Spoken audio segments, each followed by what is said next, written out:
Mr. Death and the Redheaded Woman by Helen Eustis.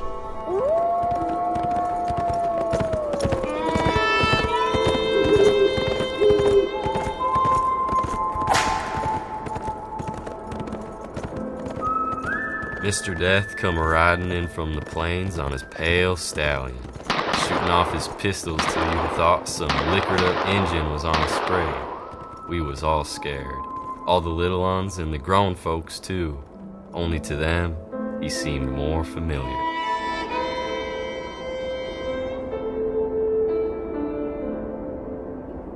But he never touched nary a soul that day, except Billy Badam Bangtree, the one all the girls were crazy for.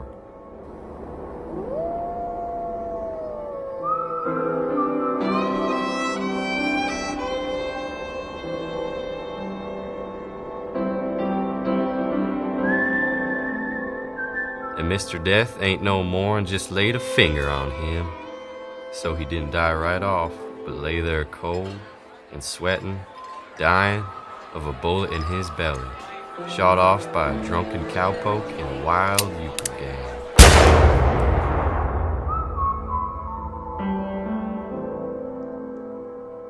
Now, many a girl in our town wet the pillow with their tears when they heard how young Billy was like to die.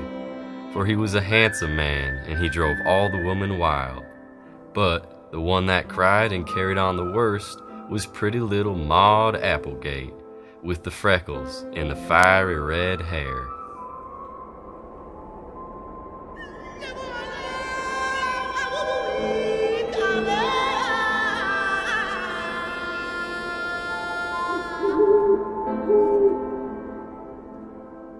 Now, old Injun Mary was a nursing Billy with dressings and healing herbs, and she wouldn't let no other woman near his door. So there wasn't a single thing little Maud Applegate could do for him. But you can't expect a red-headed woman to just sit around and fret. Though she cried and carried on for a while, she pretty soon decided something had to be done. So she dried up her eyes on her pettiskirt, saddled up her daddy's pinto pony, and set out across the plains after Mr. Death.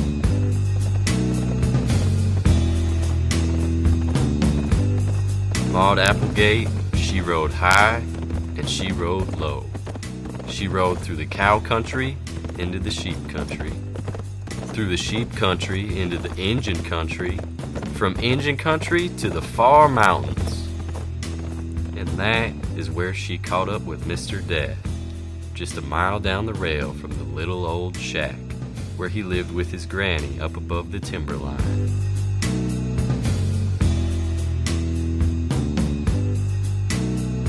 When Maud Applegate had spied his pale stallion, she was mighty tired and she was mighty weary. Her hair was all tumbled down her back, and her daddy's pinto, it wasn't no more'n just skin and bone. But she caught her breath and she sang out loud, "Oh, wait up, Mr. Death! Wait up for me!" What do you want? Well, Mr. Death, I rode high and I rode low after you. I rode through cow country into sheep country, through sheep country into Injun country, through Injun country to the far mountains, and all that to ask you, would you spare Billy Badam Bangtree, my own true love? Now, isn't that just precious? I bet you're the fairest thing I'll ever see. Now, Maud Applegate, she rode high and she rode low. She stood thirst, hunger. She liked to kill her daddy's pretty little pinto pony. Furthermore, she was a red-headed woman, and she was not going to be laughed at. So she took up and cussed out Mr. Death something good. She told him that where she come from, no gentleman ever laughed at no lady in her trouble, and she'd be thanking him to mind his manners with her. She liked to know who even brought him up anyhow. Now you listen here, Mr. Death. I ain't come all this way to be laughed at and to be made fun of by the man who's killing my true love. Where I'm from, a lady is be treated with some respect, and no gentleman would be laughing at a lady for her true trouble. What'll you give me for Billy B. Damn Bangtree? Well, I ain't gonna talk business until I've washed my face and had me a bite to eat. Because I've rode high and I've rode low after. All right. Follow me, and I'll take you to my cabin. My grandmother will take care of you. So, Maud and Mr. Death, they rode up the slope until they come to a little old shack with smoke coming out the stovepipe. And there was Mr. Death's granny, a-standin' in the door. Why, you're right welcome, Missy. Then she took Maud inside and gave her warm water, an ivory comb, and a pretty silk dress from out of her old brass-bound trunk. And when Mr. Death come from seeing to the horses, there was Maud Applegate, a-sittin' like a red-headed angel, drinking tea. Maud perked up soon she got some food in her, and pretty soon she had Mr. Death and his granny laughing, fit to bust with her comical tales of folks back home. Soon Mr. Death he settin' to yawning and gaping. I've rode far and wide today. I've been twice around the world and back, and I think I'll catch me some sleep. And shortly he was a-snoring. Then Death's granny began to talk low to Maud Applegate, questioning her all about herself, where she come from, and why she even come. So Maud told her all about how Billy Badam Bangtree was her own true love. Well, it's a great pity to me that you got your heart set. For you're like the girl I once was. And if I had my way, you're the girl I'd choose for my grandson to marry. For I'm old, and I'm tired, and would like to see him settle down before I go to my rest. And you're young, and you're pretty, and you don't stand for no sass. And if my old eyes don't deceive me, you can do a bit of witching, too. Now, ain't that true? Well, just a little of the plain. Like what now? White or black? Little of both. Witched my little brother into passing his arithmetic. And I also witched the preacher's wife so she tripped on her shoestring and fell in the horse trough. Well, that's a good start for a youngin'. Don't look to me like a girl like you ought to waste herself on no drunken, gambling cowhand gets himself shot up in some fool card game. But if you got your heart set, I'll help you. Whenever Death catnaps this way, he shortly begins to talk in his sleep, and when he talks, he'll answer 3 questions truly, and then wake up. What shall I ask him for you? Ask him what his price is to let off Billy Badam Bangtree. That's one, darling. You got 3 questions. What else?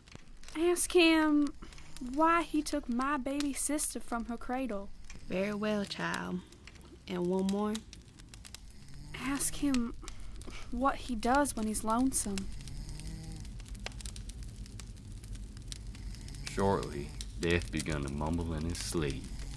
Then his granny took a hold of a lock of his coal-black hair and tweaked it real gentle-like.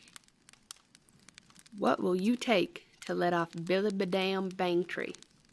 She's a beautiful woman. For some, it would cost an eye. For others, 10 years of their life. But for her, I'll make it that she must ride with me 2 times around the world and give me a kiss on the lips.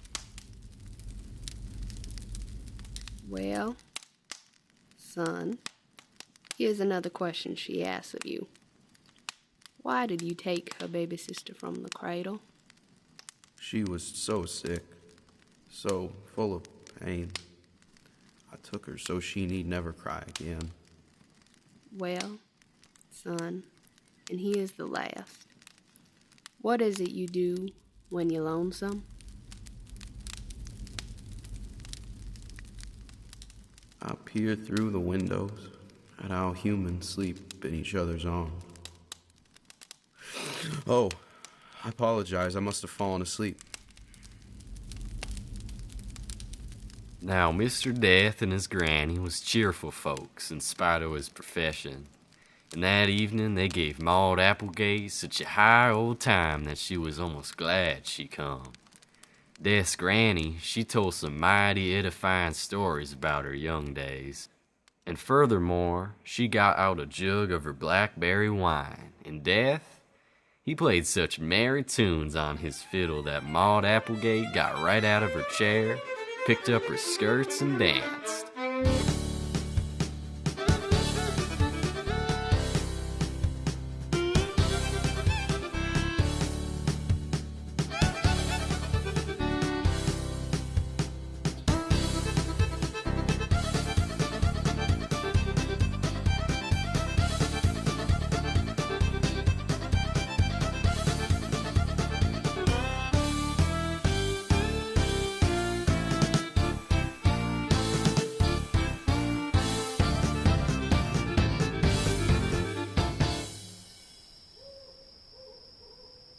Later that evening, Death's granny showed Maud to a little tumble bed, all made up fresh beside her own.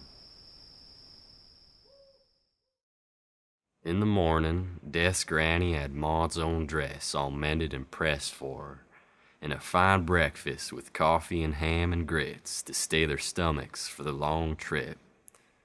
Mr. Death brought round his pale stallion, all saddled and bridled to go, and tears was standing in his granny's eyes as she kissed Maud Applegate goodbye. Well, goodbye.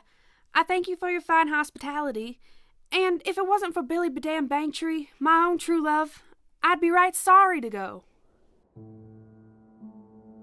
Mr. Death, he lifted Maud up to his big stallion and leaped astride. Then away they rode, right up the snowy mountaintop into the sky. And Maud Applegate was surprised to find herself warm and comfortable. And didn't they have a ride? Mr. Death, he rode his pale stallion up the mountains of the storm to the pastures of the sky, where the little clouds was grazing beside the big fat white mammies, and the big black daddy clouds kept watch around the edge. And he dove right up in the fields where the stars grow.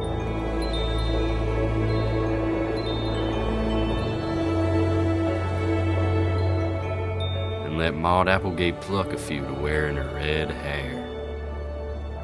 He rode past the moon, and when Maud Applegate reached out and touched it, it was cold as snow, and slippery too.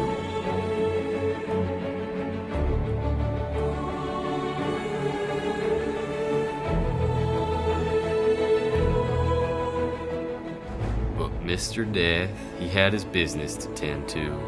So pretty soon they set out across the wide ocean on their way to twice around the world. Mr. Death, he wrapped Maud in his cloak of invisibility, and he took her to all sorts of houses and all sorts of climes.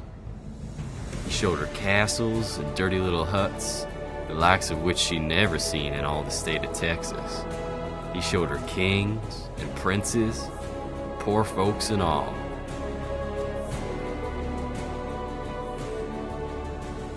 But in one respect, she noticed they was all alike. When Mr. Death come, the living couldn't see him, and they wept and wailed. But the folks that was dying rose up to greet him, and smiled at him on their way, like they knew him for a friend. While they rode, Mr. Death, he told Maud Applegate many a pretty tale about his far travels. And it was plain to see he was a man who knew more liquor and woman, unlike Billy Bedam Bangtree.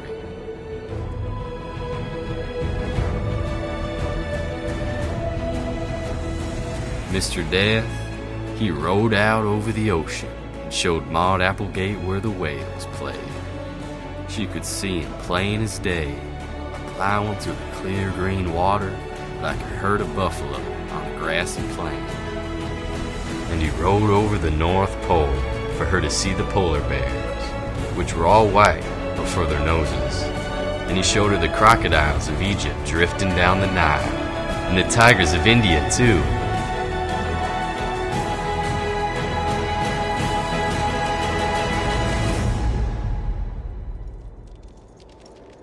At last they was looping back over the plain toward our town.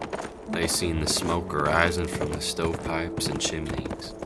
They rode right down the main road and reined up before the Bluebird Saloon. Why, what are you pulling up here for? For the rest of the bargain. So Maud, she was obliged to ask Mr. Death to lean down his head, which he did, and she was obliged to reach up and put her mouth on his. Now maybe she thought it would be cold, and maybe she thought it would be fearful to kiss Mr. Death, but it surely came as a great surprise to her when she found her two arms around his neck, without her knowing how they got there, and her own lips on his. Go now, Maud. Billy be damn Bangtree, your own true love, is sitting right in there in the Bluebird Saloon. Then Mr. Death unwrapped her from his cloak of invisibility, so she couldn't see him no more, only hear his spurs jangling as he walked away, and Maud Applegate was left standing by herself before the Bluebird Saloon. Inside the window, she could see Billy Badam Bangtree, her own true love, sitting at a table drinking whiskey with a bunch of young women. She was just about to mount the pinto and gallop on home before anybody seen her, when Billy Badam Bangtree caught sight of her through the window and come pushing out the swinging doors, swaggering and hitching his pants like he'd never been half dead in his life. Why, if it ain't little Maud Applegate waiting for me outside the Bluebird Saloon. Where you been, honey?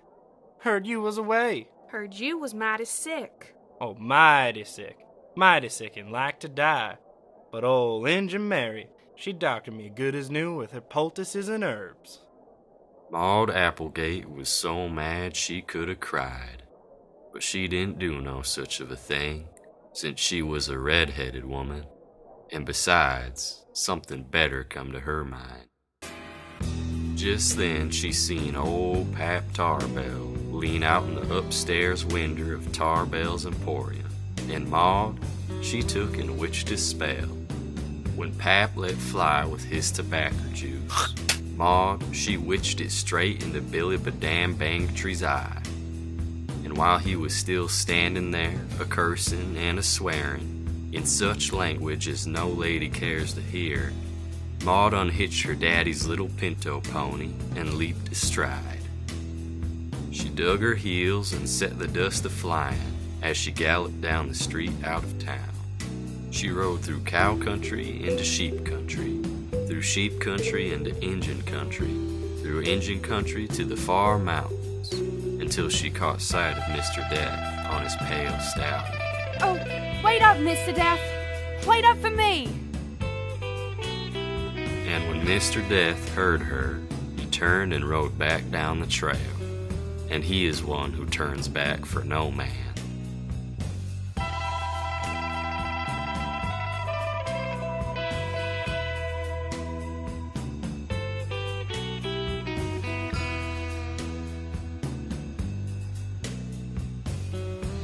And he snatched her off her little pinto and onto his pale stallion.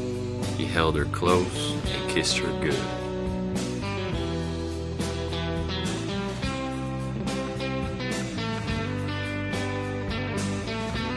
And little Maud Applegate, well, she lived long and happy with Mr. Death.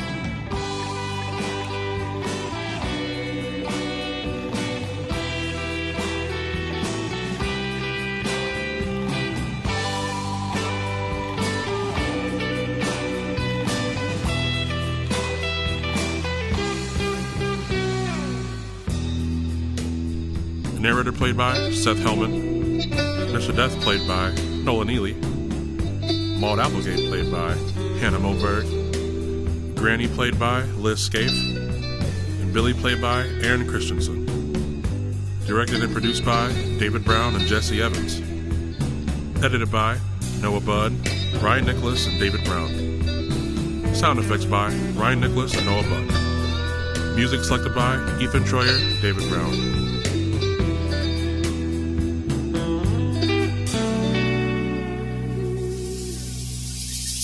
Thank you.